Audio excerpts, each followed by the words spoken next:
Halo semuanya, ketemu lagi bersama Kak Ebi. Kita belajar soal hukum lagi ya. Oke, kita lanjut ke materi profesi bidan, masih tentang materi kehamilan. Oke, kita langsung ke soal yang pertama ya. Perempuan G1P0A0 berumur 23 tahun datang ke bidan pada tanggal 28 Maret 2017 dengan keluhan mual muntah, lemas. Anamnesis didapatkan haid terakhir pada tanggal 29 Desember 2016. Juga didapatkan keluhan sering buang air kecil. Berdasarkan data di atas, berapa umur kehamilan pada saat pemeriksaan? 8, 10, 12, 14, atau 16 minggu. Gimana nih? Bisa nggak kalian ngitungnya? Gimana? Ngitung HPHT sama usia kehamilan? Bisa dong, ya. Jawabannya yang C ya. Berdasarkan data di atas, usia kehamilan adalah 12 minggu. Usia kehamilan merupakan panjang waktu kehamilan yang dihitung sejak hari pertama periode menstruasi terakhir. Umumnya, usia kehamilan dinyatakan dalam minggu dan hari. Hal tersebut disebabkan akan lebih terperinci dibandingkan bulan. Pada kasus kita, bisa menghitung usia kehamilan dengan metode kalender. Perhitungan menggunakan metode kalender ditentukan dengan memperhatikan atau mengacu pada hari pertama menstruasi terakhir untuk menentukan usia kehamilan serta hari perkiraan lahirnya. Begitu. Jadi jawabannya C ya. Oke, ini ada penjelasannya lagi nih. HPHT dihitung sebagai hari pertama berlangsungnya kehamilan. Bidan akan berpatokan pada asumsi bahwa konsepsi terjadi pada hari ke-14 dari siklus menstruasi. Sehingga dengan mengetahui hari pertama periode menstruasi terakhir, bidan dapat menghitung usia janin. Lalu yang kedua, perhatikan metode kalender sangat efektif untuk perempuan yang memiliki siklus haid selama 28 sampai 30 hari. Cara perhitungannya berdasarkan HPHT plus 7 hari. Bulan dikurang 3 hari dan tahun haidnya ya. Tahun haidnya itu kalau dari kasusnya Nyonya Kartika didapatkan data usia kehamilannya awal hamil 14 Januari 2017, usia kehamilannya 3 bulan pada 25 Maret 2017, usia kehamilan 7 bulan pada 8 Juli 2017. Jadi HPL-nya di 7 Oktober 2017. Seperti itu ya. Sudah paham ya? Lanjut soal kedua. Perempuan umur 30 P2A0 datang ke klinik dengan keluhan demam, nyeri perut bagian bawah, dan sekitar panggul. Mengatakan bahwa sering kali mengeluarkan cairan dari jalan lahir setelah haid dan setelah berhubungan. Dengan keluhan nyeri saat haid dirasakan sudah 1 tahun terakhir ini. Riwayat menjadi akseptor KB belum pernah ya. Hasil pemeriksaan tanda vitalnya 120/80, nadi 84 kali per menit, pernapasan 22 kali dan suhunya 40 derajat Celcius. Demam ya. Pemeriksaan fisik didapatkan nyeri tekan pada perut bagian bawah dan ditanya diagnosa apa yang tepat pada kasus tersebut. Infeksi adneksa, infeksi panggul, infeksi saluran tuba, infeksi saluran kemih, atau infeksi radang panggul. Yang mana? Yang A ya. Jadi dapat didiagnosa sebagai infeksi adneksa. Adneksa merupakan jaringan yang berada di sekitar rahim, termasuk di dalamnya yaitu tuba Pavlovi, ovarium, atau indung telur, di mana tempat sel telur diproduksi. Istilah lain yang sering digunakan untuk menyebut adneksitis adalah PID, pelvic inflammatory disease, salpingitis, parametritis, atau salpingooperitis. Gejala pada infeksi adneksa itu yang pertama sakit pada perut bagian bawah atau kram yang tidak berhubungan dengan haid, nyeri tekan kanan atau kiri di perut bagian bawah, nyeri saat berhubungan, nyeri saat buang air kecil, keluaran cairan berbau berwarna kekuningan dari vagina, menstruasi tidak teratur atau perdarahan bercak atau sputing sampai perdarahan irregular, kemudian nyeri punggung, disminor, menorragia, dan mual muntah. Itu harus dihafal ya. Makin semangat nggak? Semangat lah ya. Kita lanjut ya. Soal ketiga.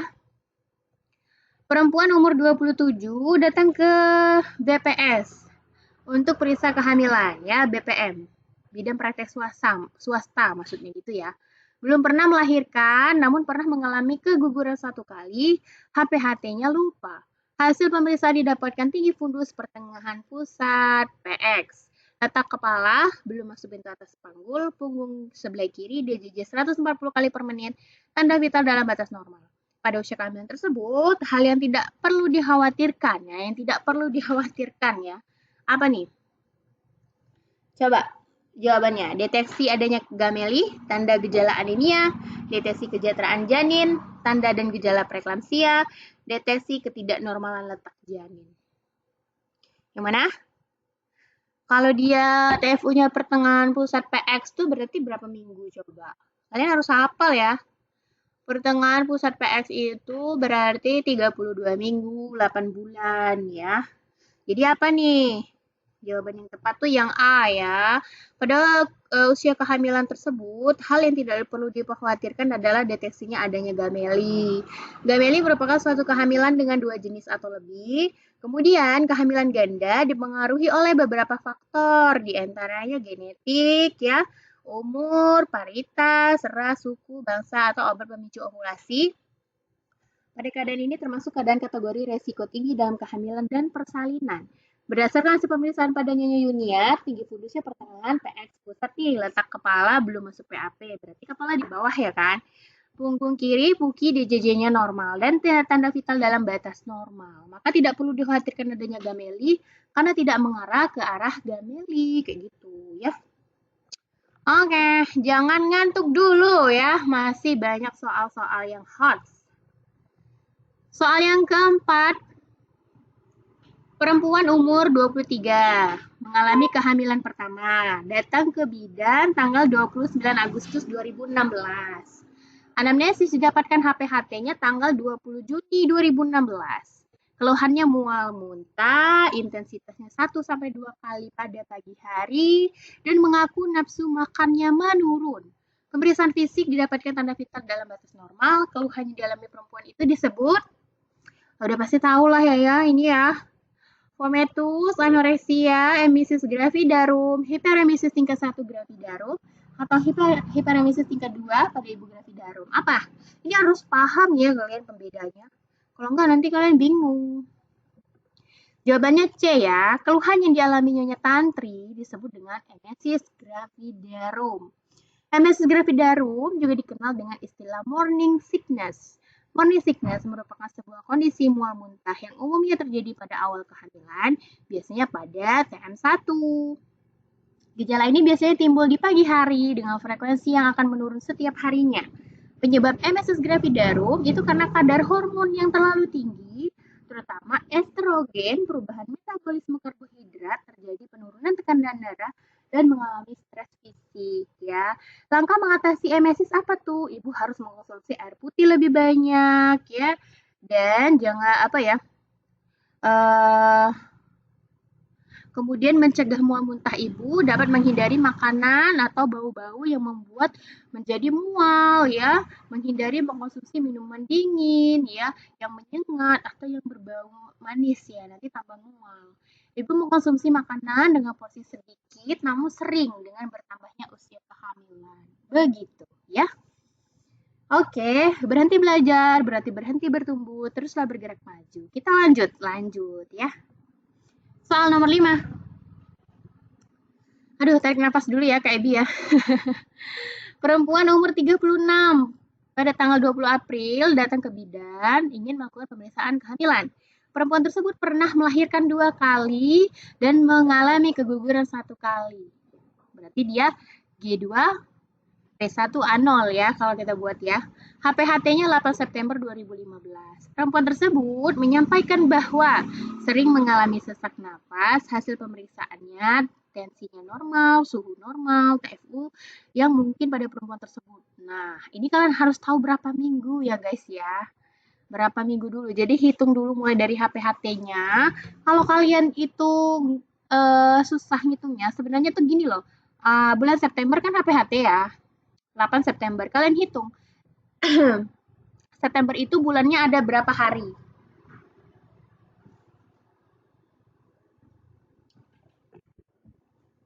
Kalau September itu, ntar ya, Januari, Februari, Maret, April, Mei, Juni, Juli, Agustus, September. Ada 30 hari. 30 hari berarti itu HPHT-nya. Berarti 30 dikurang 8 berapa? 30 kurang 8, 22. Berarti 22 hari itu berapa minggu? Dihitung berapa minggu? 22 hari bagi 7. Berarti 3 minggu 1 hari, ya kan? September nih, bulan 9. Kalian tulis di kertas bulan 9 tuh 3 minggu 1 hari. Kalau bulan 10. Bulan 10 kan 31 hari, ya kan? Kalau dia 31 hari, berarti kalian buat 4 minggu, 3 hari. Ya, kita hitung minggunya. Nah, buat sampai bulan April, jadi bulan 9, 10, 11, 12, 1, 2, 3, 4, sampai bulan 4. Kira-kira kalau kalian hitung harinya dulu nih, harinya misalnya ketemu nanti 28 hari. 28 hari dibagi 4 minggu kan dapatnya berapa? Dapatnya 4 ya. Sorry kok 4 sih, 28 hari itu dapatnya 4 minggu. Jadi minggunya dimasukkan ke minggu yang kita hitung per minggu tadi, ngerti nggak sih? Misalnya dari bulan September sampai bulan April itu minggunya ada 100 minggu misalnya. Berarti 100 minggu itu berapa bulan? Ditambah dengan 4 minggu yang hitungan 28 hari tadi. Nanti Kak Ebi buatin lah ya oret-oretnya untuk kalian kalau kalian masih nggak paham tentang cara ngitung minggu kehamilan, kalian bisa komen di YouTube Kak Ebi ya. Nanti Kak Ebi buat video khusus untuk kalian kayak gitu ya. Oke. Oke, kita jawab dulu yang soal nomor 5 ini nih. Apa jawabannya? Harus tahu dulu berapa minggu. Coba kalian hitung dulu, kalian pause dulu ya. Soal Kak Ebi ini nanti kalian langsung tahu berapa minggunya gitu ya. Kita langsung jawab aja. Soalnya jawabannya yang E ya, yang benar ya. Jadi TFU perempuan tersebut adalah pertengahan pusat PX 32 minggu ya. Berikut ini TFU menurut penambahan per 3 jari. Ini kalian harus hafal sudah di luar kepala. 12 minggu 3 jari di atas simpisis, 16 minggu pertengahan pusat simpisis, itu udah harus hafal ya teman-teman ya. Jadi nggak bisa lagi nyontek-nyontek. Kalau KIB sih udah hafal. Gampang hafalnya mah, nggak susah. Nanti kalau kalian mau juga tips cara menghafalnya, kalian boleh komen di YouTube ya, aku buatin videonya, oke? Belajar bukan soal seberapa cepat, tapi seberapa konsisten kamu melakukannya, oke? Jadi nggak ada ya kita tuh terlahir yang bodoh, tapi yang ada tuh pemalas gitu. Oke, soal nomor 6. Perempuan umur 27 mengandung bayi pertama, datang ke bidan tanggal 20 Agustus. Anamnesa, keluhannya gusi berdarah, HPHT 9 Desember. Pemeriksaan didapatkan keadaan umumnya baik, kesadarannya kompos mentis, pemeriksaan fisiknya tensi normal, nadi bagus, pernapasan bagus. Suhunya 37. Apa keluhan gusi berdarah yang dialami pada kasus tersebut? Nah, dia minta diagnosanya ya, namanya apa? Epulis, epilis, stomatitis, gingivitis, candidiasis. Apa nih? Jawabannya E ya. Keluhan gusi berdarah itu disebut dengan epulis. Epulis merupakan tumor jinak yang berada di atas gingival atau gusi. Epulis juga dapat diartikan sebagai pembesaran gingiva. Biasanya epulis berasal dari periodontal dan jaringan periosteum. Epulis ini dapat bersifat fibrous, hiperplastik, maupun granulatif. Dalam pertumbuhannya, epulis ini bisa tidak bertangkai atau bisa disebut dengan sensil, dan bisa pula bertangkai. Gejala-gejala epulis yang harus diperhatikan umumnya berkaitan dengan kasus perempuan adalah sebagai berikut. Dan jaringan periosteum. Epulis ini dapat bersifat fibrois ya. Oke, tadi udah kita bahas. Oke, kayak gitu ya. Mungkin kalian agak jarang denger ya. Perdarahan gusi disebut dengan epulis. Nggak apa-apa, ini kita bahas aja. Karena juga memang ada loh yang di soal-soal profesi itu yang bahasa-bahasa yang kayak Latin-Latin dari penyakit gitu loh. Jadi kalian harus catat ya, jangan sampai kalian nggak catat. Gejala-gejala epulis yang diperhatikan terutama terkait dengan kasus perempuan itu terdapat benjolan pada gusi, ya, benjolan bersifat agak keras, berwarna merah muda hingga merah keunguan, mengeluarkan darah tiba-tiba, mengalami trauma ringan, ukurannya kecil tetapi lama-kelamaan bisa menjadi besar. Oke. Oh, masih ada pembahasannya ya Allah. Jadi epulis gravidarum adalah salah satu jenis epulis. Epulis ini Bisa terjadi karena reaksi jaringan granulomatik yang berkembang pada gusi selama masa kehamilan. Tumor ini adalah tumor jinak pada jaringan lunak mulut. Umumnya terjadi pada ibu hamil. Epulis, sore ya, tipe jenis ini berkembang dengan cepat dan ada kemungkinan berulang pada kehamilan berikutnya. Tumor kehamilan ini biasanya muncul pada trimester pertama kehamilan. Namun, ada pasien yang melaporkan kejadian pada trimester kedua kehamilan. Perkembangannya cepat seiring dengan peningkatan hormon estrogen dan progesteron saat kehamilan. Pembesaran gingival akan mengalami penurunan pada kehamilan bulan trimester 3 ya. Kemudian atau beberapa hari setelah melahirkan. Keadaannya akan kembali menjadi normal seperti sebelum hamil. Soal yang ketujuh, oke lanjut ya. Perempuan datang ke bidan tanggal 17 untuk periksa hamil. Menyampaikan bahwa dirinya baru hamil untuk pertama kalinya dan haid terakhirnya 12 Februari 2014. Keluhan yang dirasakan adalah muncul flek hitam pada wajah, terutama pada pipi, hidung, dahi. Hasil pemeriksaan didapatkan tensi normal, nadi bagus. Keluhannya apa tuh? Nah, jadi yang ditanya tuh, yang itu, melasma yang muncul di wajah itu namanya apa?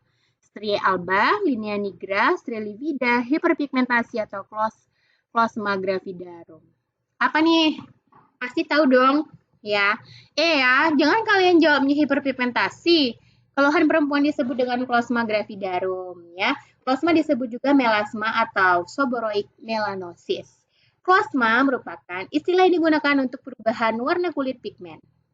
Umumnya, perubahan pigmen tersebut menjadi coklat kekuningan, pits atau bintik-bintik yang diidentifikasi oleh paparan sinar matahari, bukan diidentifikasi ya. Mungkin yang diintensifkan. Oke, diintensifkan oleh paparan sinar matahari. Klosma dapat terjadi selama kehamilan. Kemudian penggelapan kulit biasanya terjadi selama 16 minggu usia kehamilan. Lesi dapat menghilang setelah melahirkan, namun muncul lagi selama kehamilan berikutnya dan pada kondisi lain. Terkadang lesi tidak dapat hilang meski bertahun-tahun setelah melahirkan dan akan muncul lagi setelah kehamilan berikutnya pada kondisi lain ya. Oke, sudah cukup jelas ya. Ini kalimatnya ada yang terulang ya. Oke, ada penjelasan lagi. Manifestasi klinis dari klosma. Klosma diwujudkan sebagai hiperpigmentasi bermotif di wajah dengan patch bulat atau oval kuning muda sampai hitam setelah tidak jelas. Maksudnya nggak jelas bentuknya ada juga ya. Lesi tidak menunjukkan gejala di mana kulit tidak menunjukkan perubahan. Lesi biasanya muncul pada beberapa bagian kulit, yaitu batang hidung, kedua pipi, bibir atas, ataupun dahinya, gitu ya. Soal ke-8, perempuan umur 36, G2P1A0, usia hamilan 29 minggu. Perempuan datang ke BPM dengan keluhan cepat lelah, sesak nafas. Perempuan bercerita bahwa keluhan tersebut hilang pada saat istirahat. Pada pemeriksaan fisik didapatkan palpitasi dan edema di tangan dan tungkai. Hasil pemeriksaan tensi 110/80, nadinya 90 kali per menit. Apa diagnosanya nih? Penyakit jantung akut, jantung kronis, jantung bawaan, jantung kelas 1 atau kelas 2. Kayak BPJS ya, ada kelasnya. Apa nih? Jawabannya E. Oke, jadi kasus perempuan tersebut dalam kategori G2P1A0 dengan suspek penyakit jantung kelas 2 pada kehamilan dengan penyakit jantung dapat diklasifikasikan menjadi 4 kelas. Masing-masing kelas memiliki tanda dan gejala masing-masing ya. Ini penjelasannya. Ya, kelas pertama penyakit jantung kelas 1, gejala penyakitnya dalam kegiatan biasa, bidan tidak membatasi kegiatan fisik pada ibu hamil yang mengalami penyakit jantung kelas 1. Penyakit jantung kelas 2 sesuai dengan kasus pasien ditandai dengan gejala insufisiensi jantung, kelelahan, jantung berdebar, dan sesak napas pada ibu hamil mengalami penyakit jantung kelas 2. Bidan menyarankan membatasi kegiatan fisik meskipun saat istirahat tidak ada keluhan. Kemudian penyakit jantung kelas 3. Itu nggak dijelasin ya. Oke. Soal nomor 9. Dikit lagi ya, yuk semangat ya.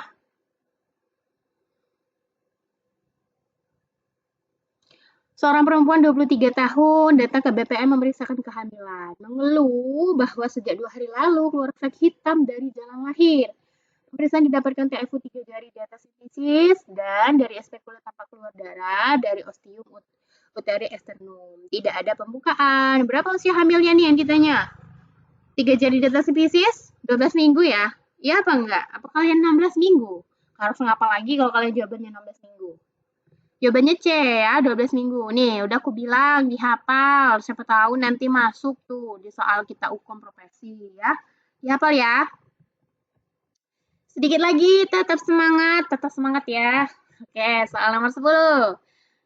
Seorang perempuan berusia 26 tahun datang ke BPM untuk memeriksakan kehamilannya yang ketiga. Kehamilan memasuki 3 bulan dan keluhannya tuh mual muntah hingga 4 kali sehari.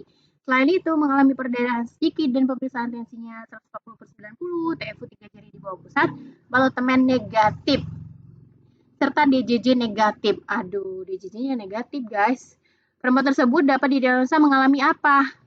Pas diraba, udah hamil 3 bulan tapi diraba nggak kerasa gitu loh. Apa tuh? HET, PER, AB imminens, molahidatidosa atau hyperemesis gravidarum. Kalau yang E udah pasti enggak lah ya. Apa? Nah, yang D ya. Perempuan dapat didiagnosa dengan mola ya, molahidatidosa. Namanya bagus, tapi penyakitnya nggak bagus.